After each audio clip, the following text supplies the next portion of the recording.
Olá a todos, estamos aqui com mais um Money Talks, hoje conversando com Bruno Diniz, professor, cofundador da Spireland, consultoria especializada em inovação para o mercado financeiro e um grande especialista em fintechs. Você sabe o que é uma fintech? Fintechs são startups ou empresas que desenvolvem produtos e serviços financeiros digitais aliados a tecnologias inovadoras. O Bruno vai lançar no próximo mês o seu segundo livro, A Nova Lógica Financeira, trazendo suas perspectivas sobre a reconfiguração que acontece hoje no mercado financeiro, não apenas sob a ótica dos bancos e das empresas, mas também do consumidor desse serviço. Seja muito bem-vindo, Bruno. Olá, Lorena, muito obrigado pelo convite, bater esse papo com você. Prazer estar por aqui. Prazer. Então, Bruno, vamos começar nossa conversa falando sobre o que acontece hoje no mercado financeiro em termos de inovação. Quais são as mudanças tecnológicas que mais impactaram o mercado financeiro brasileiro nos últimos tempos e como esse mercado está se adaptando ao fenômeno das fintechs? Maravilha, Lorena. Bom, a gente tem uma evolução muito forte acontecendo nos últimos anos em relação ao próprio surgimento das fintechs, as condições que permitiram que as fintechs pudessem florescer no Brasil. Então, a gente está falando aí desde questões, de fato, tecnológicas, né? A gente tem uma evolução tecnológica que permitiu os modelos de negócio, mas antes disso a gente tem, inclusive, a evolução do arcabouço regulatório, né? Então, a regulamentação ter evoluído ao longo dos últimos 10 anos criou condições ideais para que a gente pudesse ter novos modelos de negócio, novos entes dentro do mercado financeiro, que é um mercado bastante regulado e que, com o tempo, né, a gente tinha barreiras de entrada muito altas e essas barreiras foram sendo reduzidas, permitindo que a gente tivesse novas possibilidades, né? Então, assim, as fintechs, elas vieram para o mercado trazendo mais competição. Então, o fenômeno das fintechs, ele trouxe um componente a mais de competição que os bancos, né, ainda mais quando a gente olha a realidade brasileira, uma realidade muito concentrada, não estava acostumado a, de fato, ter outros tipos de competidores que pudessem entregar serviços com um grau de excelência alto e a própria percepção dos consumidores em relação ao que esperar de serviços financeiros foi elevado bastante essa perspectiva, até por comparação, né? Porque o consumidor de serviços financeiros também já estava tendo acesso a bons produtos e serviços em entretenimento, em mobilidade, em vários outros setores da vida dele, e eles passaram a ter essa régua de comparação, né? E aí a gente teve a resposta de tudo isso com tecnologia e com regulamentação, com o surgimento das fintechs, né? Então, esse foi um primeiro passo de impacto que a gente teve dentro do ambiente financeiro. Cabe dizer também que o ambiente financeiro brasileiro ainda continua concentrado, só que a gente tem outras perspectivas de desdobramentos já com esse primeiro momento das fintechs, de fato, né? Sim. Em relação ao grau de maturidade das fintechs brasileiras, comparando com os outros países que saíram na frente, como que se encontra aqui no Brasil? Ótima pergunta. É bom a gente ter em mente também, Lorena, que o fenômeno fintech, de uma forma geral, ele surge há mais tempo. A gente tem aí no finalzinho da década de 90, né, a primeira fintech foi o PayPal. Eu também descrevo bastante isso no meu primeiro livro, que é o Fenômeno Fintech, dizendo como surgiu. Não tinha esse nome, né, quando o PayPal surgiu, que é basicamente considerada a primeira fintech, mas essa nomenclatura começou ali a ser mais usada em 2013 e tudo mais. Então a gente tem um desenvolvimento de modelos de negócio já acontecendo lá fora, já temos fintechs que são muito grandes lá fora, mas mesmo o Brasil tendo entrado um pouco depois desses outros países nesse ambiente, né, em termos de estar possibilitando modelos de negócio de fintechs, a gente conseguiu evoluir bastante e hoje a gente já tem uma das maiores fintechs do mundo que estão localizadas aqui no Brasil, que é o Nubank, né? E vale dizer também que até o próprio fenômeno da gente ver unicórnios, né, que são startups avaliadas em mais de $1 bilhão, é algo que surgiu de 2018 para cá. Então é um movimento ainda muito, muito recente, né?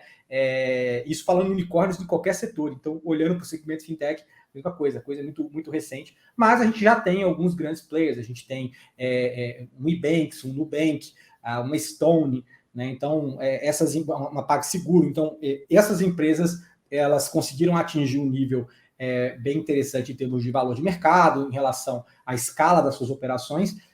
E hoje a gente tem um nível de maturidade, apesar, né, de pouco tempo, o ecossistema fintech brasileiro já tem um nível de maturidade bastante interessante, e olhando para a América Latina, é o mais desenvolvido da América Latina, né?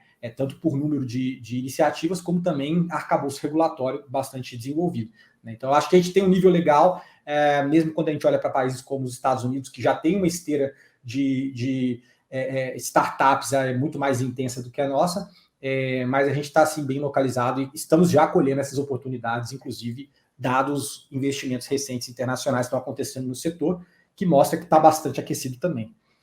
Legal. Mas e em relação aos grandes bancos, as fintechs ainda são concorrentes ou elas atuam em um novo segmento de serviço financeiro?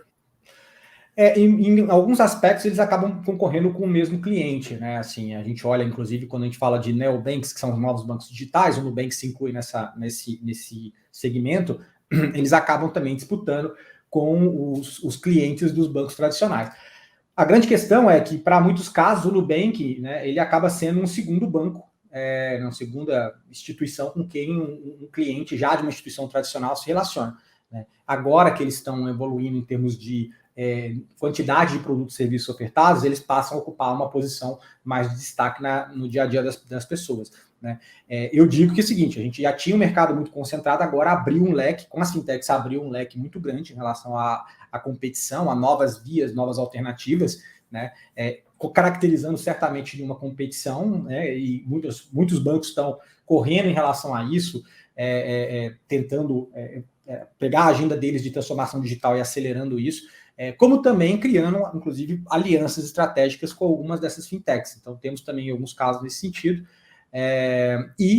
principalmente agora, né, com esse novo momento que a gente tem de nova lógica financeira, que inclusive eu abordo no meu novo livro, a gente entra num mercado de competição ainda maior, que transcende apenas a questão dos bancos e das fintechs e passa também a atingir empresas varejistas de e-commerce e vários outros segmentos que estão também ofertando produtos e serviços financeiros. Então, a competição ficou mais ampla, né, e a gente passa a ver isso de forma mais intensa ainda daqui por diante. Inclusive, isso que eu ia te perguntar. Agora, as fintechs, agora com a economia brasileira, como anda? Teve algum impacto muito grande? Foi administrado nos Assim, a últimos gente passou. tempos?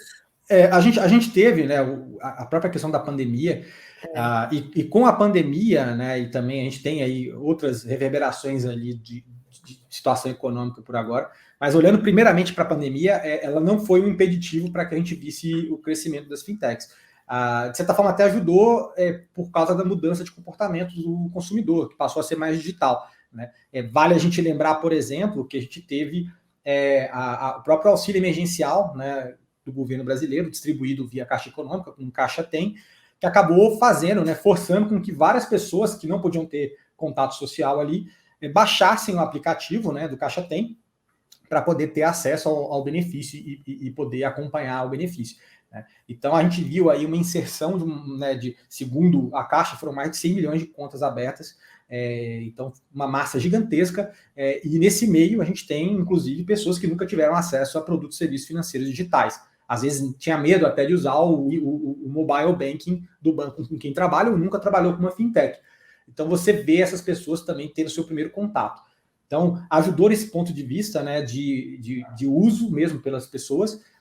A gente teve também uma questão de investimentos que acabou acontecendo de uma forma mais intensa, né? Então, mesmo apesar do cenário econômico, apesar da pandemia, a gente teve um crescimento forte dentro do segmento fintech e a minha perspectiva, inclusive, que isso se mantenha aí nos anos seguintes também. E como que as fintechs apoiam o cliente em uma fase de tantas incertezas como a atual? Eles buscam... Porque veio muitos clientes novos, né? E Sim, sim. eu acredito que tem muita gente que está incerta da funcionalidade, né? Como que eles estão buscando esse apoio? A gente vê que muitos modelos de várias fintechs, elas, em alguns casos, elas atendem um público que muitas vezes até o banco não tem interesse, né? Então, quando a gente fala principalmente daquelas fintechs que fazem um trabalho mesmo, diria até de bancarização da população.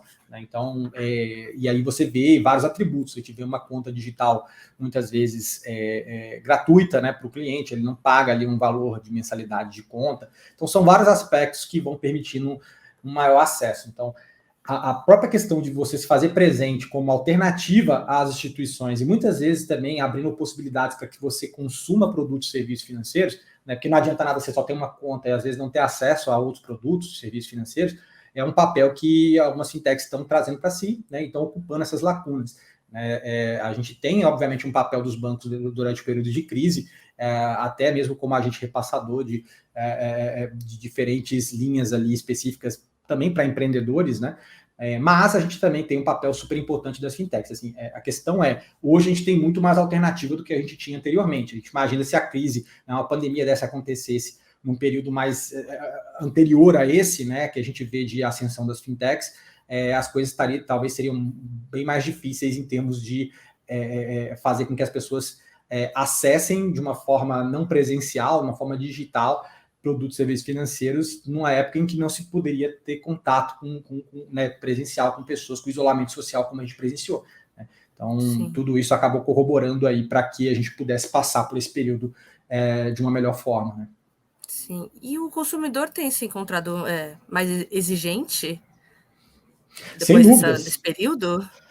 Sem dúvida, eu acho que assim, o consumidor já vem elevando a barra dele. Eu acho que durante um tempo, inclusive, que a gente tinha só as alternativas dos bancos, né, eram produtos meio que padronizados. Né? Você só tinha, por exemplo, aquelas alternativas de poucos bancos ali, e era de fato que o serviço que você tinha acesso. Né? Muitas vezes um serviço dependia muito do físico, até por questões tecnológicas da época, mas que, de forma geral, não tinha ali muita diferenciação entre a prestação de serviço.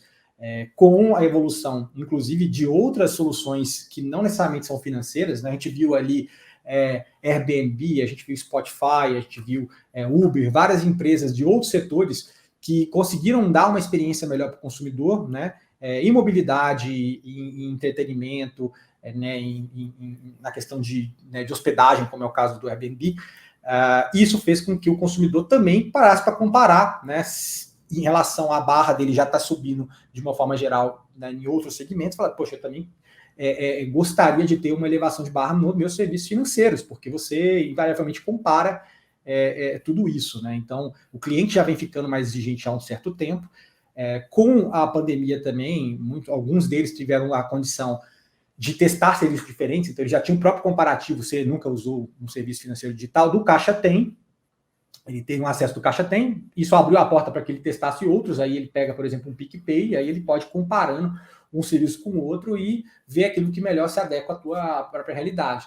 Então, a gente tem, sim, uma mudança de percepção, e cada vez mais, né, os players que estão chegando agora oferecem mais coisas para os clientes, mais oportunidades, mais possibilidades, às vezes até um dinheiro quando o cara abre a conta pela primeira vez. Então, tudo isso vai mexendo muito com a percepção do consumidor e vai acirrar ainda mais uma guerra de um ambiente onde a gente só tinha poucas alternativas e aqui a gente tem muito mais indo para a nova lógica financeira, como eu coloco no livro. Legal. E finalmente, para concluir, então, quais são as expectativas desse mercado para curto e médio prazo? Ótimo. Assim, curto prazo, a gente já está vendo um fortalecimento do segmento fintech, né? Muitos investimentos acontecendo recentemente, muitas operações de fusões e aquisições. A gente bateu recorde esse ano, tanto investimento, já estamos batendo, né? Ainda tem um pouco de ano ainda, mas até agora já batemos esses recordes de investimentos e fusões e aquisições, e que a tendência é que isso continue. E a previsão que eu acho que eu, de fato, coloco isso explicitamente no meu livro, e que eu entendo que a gente vai ter que entender como lidar com isso, em relação a ter uma arena muito mais competitiva, muito mais complexa, né? Como eu falei, indo além de bancos e fintechs e de companhias varejistas de telefonia, startups em geral, que também começam a ofertar serviços financeiros para os seus clientes, o que força também do lado de lá, né, do lado dos prestadores que fazem só serviços financeiros, a terem que encontrar formas de ser além de um provedor de serviços financeiros e ter ofertas não financeiras também, criar alianças com outras empresas de diferentes segmentos, para que a gente tenha condição de comparar, né, de brigar essa guerra, né? Então, você vê até um exemplo do Banco Inter, por exemplo, é uma instituição que entendeu isso. Hoje ela tem também uma questão de marketplace, né, que permite que os clientes comprem produtos diversos lá, com cashback e tudo mais, e isso faz com que a gente tenha uma maior utilização, maior recorrência na prestação dos serviços junto ao Inter, né? E isso vai acabar passando para outras instituições também olhando para essa realidade. Então, a gente espera ali uma nova forma. A nova lógica é basicamente você não ter aquela cabeça só de consumir produtos e serviços financeiros junto a bancos e fintechs, mas sim a praticamente qualquer empresa que se propõe a fazer isso. E você vai acabar encontrando aquela que fornece um ecossistema de soluções que mais faça sentido para a sua realidade, né? Então, muito mais diversidade na atuação e perfis super diferentes, maior customização, produtos e serviços financeiros ofertados de forma contextual, ou seja, no momento onde o cliente precisa ser impactado com uma solução.